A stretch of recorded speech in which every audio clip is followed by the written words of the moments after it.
आमे जदि गुरुंकर निर्देश रे कर्म करिबा ताहले सेटा कृष्ण सेतिरे खुशी होछ। हेले आमर ये बुझा जिनस गोटे अच्छी कौन ना कौन कले आमर गुरु संतुष्ट हो। जिन आमर कथार कहुई भागवत लिखाई जस्मिन् तुष्टे जगत तुष्टा तार अर्थ भगवान श्रीकृष्ण जदि संतुष्ट हो सारा जगत संतुष्ट हो। आमे जदि जिन गोटे उदाहरण देले बुझीपर जिन प्रभुपाद महाराज गीता भागवत चैतन्य चरितामृत सब बहुत ग्रंथ लिखिछन। हेले किए जदि चिंता करिवो ना आमे प्रचार करिवा प्रभुपाद जहाँ कहते प्रभुपाद महाराज बहुत सरल कर देइछन्ती। लोक माने कौन आजिकल लोक माने आपण देखिए प्राय लोक भक्ति करिया चाहूँगी किंतु नीति नियम पालन करिया इच्छा नहीं। किए सब 16 माला करिवो ए सब आमिष छाड़ियो पियाज रसुण छाड़ियो एते सब नियम किए पालन कर प्राय लोक चाहूना किए। किंतु प्रभुपाद महाराज जो भावार्थ as it is Bhagavad Gita लिखाई आप देखिए इंग्लिश रे एज इट इज माने ओडिया रे लिखाई मौलिक रूप रे भगवान जहाँ कहते से जिनसटा ही आमे लोक को कहवा किए शुणु कि न शुणु आमर से किसी जायस ना आमे से मिसेबा कि जोड़वा आमर काम ना।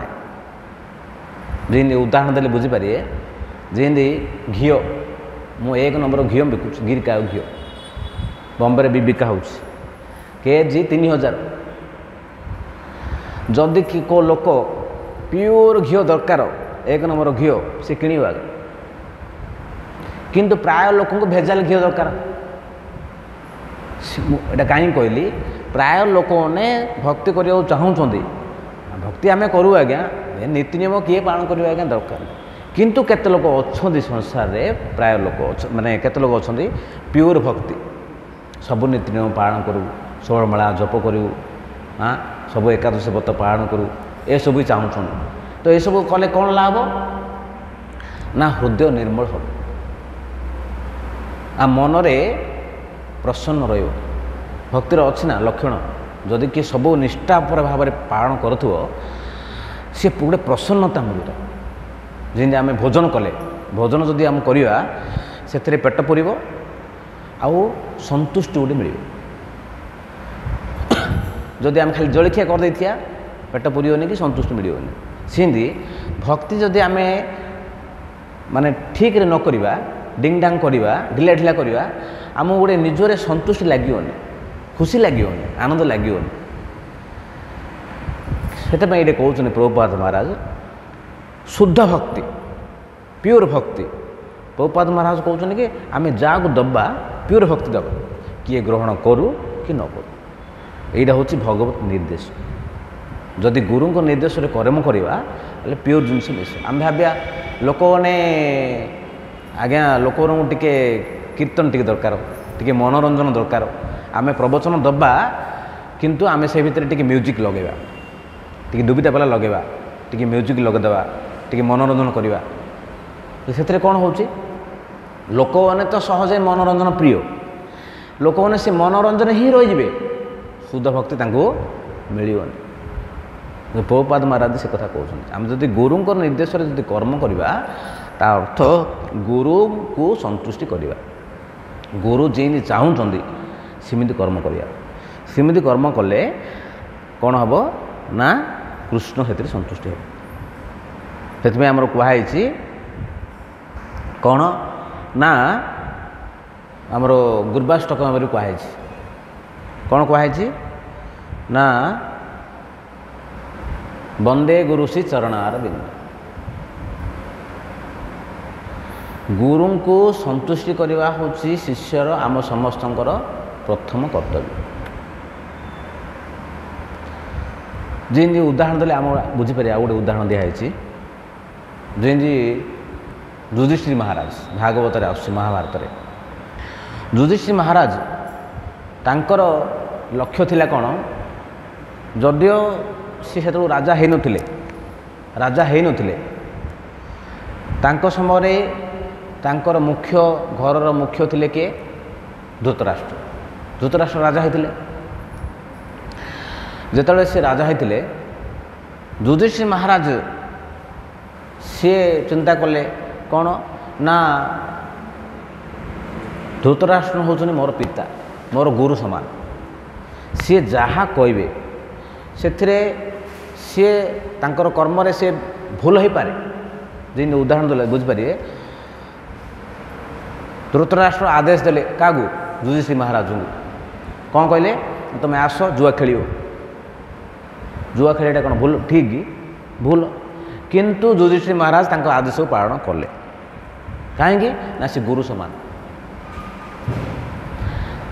ତ ମୋ ଏଇଟାର କହିବା ତାତ୍ପର୍ଯ୍ୟ କ'ଣ ନା, ଗୁରୁଙ୍କର ଆଦେଶ, ଆମକୁ ଗୁରୁଙ୍କର ଆଦେଶକୁ ପରୀକ୍ଷା ନିରୀକ୍ଷା କରିବା କିଛି ଆବଶ୍ୟକ ନାହିଁ। କାହିଁକି ପରୀକ୍ଷା କରିବାନି? ନା, ଆମର ଯେଉଁ ବୁଦ୍ଧି ଅଛି, ଆମର ବୁଦ୍ଧି ହେଉଛି ଅପୂର୍ଣ୍ଣ ବୁଦ୍ଧି। ଆମ ଭିତରେ ଯେଉଁ ଅଛି କ'ଣ, ସେଇଟା ଆମ ଭିତରେ ତିନିଟା ଜିନିଷ ଅଛି। ଗୋଟେ, ଆମର ବୁଦ୍ଧି ଅପୂର୍ଣ୍ଣ, ଆଉ ଆମର ଇନ୍ଦ୍ରିୟମାନେ ସବୁବେଳେ ଅପୂର୍ଣ୍ଣ, ଆଉ ଆମର ସବୁବେଳେ ଅନ୍ୟର ଦୋଷ ଦେଖିବାର ପ୍ରବୃତ୍ତି ଅଛି। ଆମର ସବୁ କମି ଅଛି, କିନ୍ତୁ ଗୁରୁଙ୍କର କମି ନାହିଁ। କିନ୍ତୁ ଗୁରୁ ଯାହା ନିର୍ଦ୍ଦେଶ ଦେଉଛନ୍ତି, ଆମେ ସେ ନିର୍ଦ୍ଦେଶକୁ ପରୀକ୍ଷା ନିରୀକ୍ଷା ନ କରିକିରି ସେ ଯାହା କହୁଛନ୍ତି ଅକ୍ଷରେ ଅକ୍ଷରେ ପାଳନ କରିବା, ଏଇଟା ହେଉଛି ଶିଷ୍ୟର ଧର୍ମ। ଯଦି ଆମେ ଗୁରୁଙ୍କ ନିର୍ଦ୍ଦେଶରେ ଯଦି ତାଙ୍କର କଥାକୁ ଅକ୍ଷରେ ଅକ୍ଷରେ ପାଳନ କରିବା, ତାହେଲେ ଏଠି କହୁଛନ୍ତି କି ଆମର ଜୀବନର ପୂର୍ଣ୍ଣତା ପ୍ରାପ୍ତି ହେବ। ଆମେ ତାଙ୍କର ନିର୍ଦ୍ଦେଶକୁ ଆମେ ଯଦି ପରୀକ୍ଷା ନିରୀକ୍ଷା କରିବା, ତାହେଲେ ଆମେ ସନ୍ତୁଷ୍ଟି କରିପାରିବା ନାହିଁ।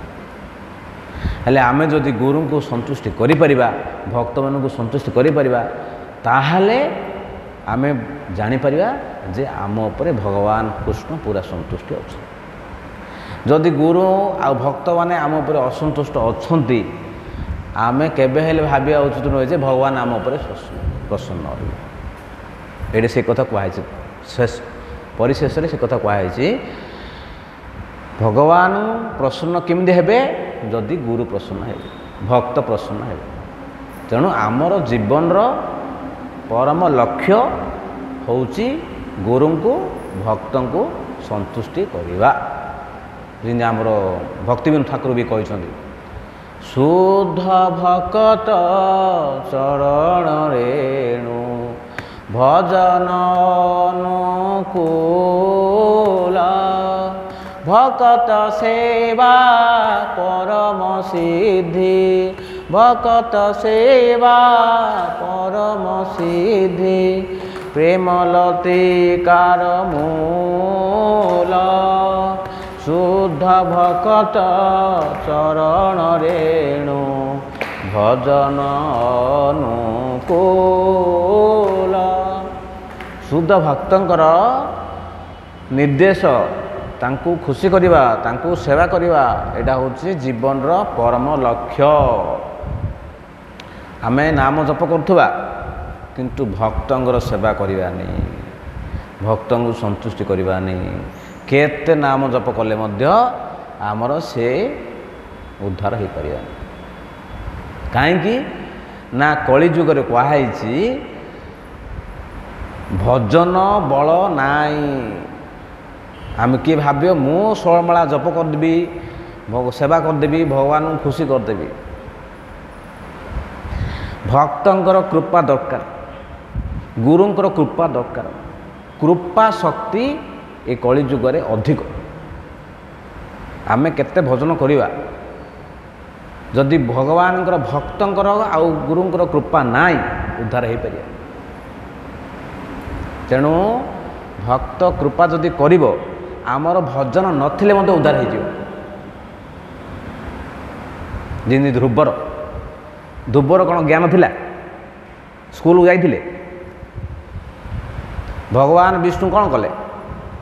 ଶଙ୍ଖଟାକୁ ମୁଣ୍ଡରେ ଲଗାଇଦେଲେ, ଅନର୍ଗଳ ବାହାରିଲା ସ୍ତୁତି। ଭଗବାନଙ୍କୁ ସେ ଯେତେବେଳେ ଦର୍ଶନ କଲେ ସେ ଟିକେ ସ୍ତୁତି କରିବାକୁ ଇଚ୍ଛା କଲେ, କିନ୍ତୁ ଜଣା ନାହିଁ, ପାଠ ପଢ଼ିନାହାନ୍ତି, ବାହାରିଲା ଶୁଣ। ସେଥିପାଇଁ କୁହାହେଇଛି ଯସ୍ୟ ପ୍ରସାଦାତ୍ ଭଗବତ୍ ପ୍ରସନ୍ନ। ଯଦି ଭକ୍ତ ପ୍ରସନ୍ନ ହେଇଗଲେ ଭଗବାନ ପ୍ରସନ୍ନ ହେଇଯିବେ।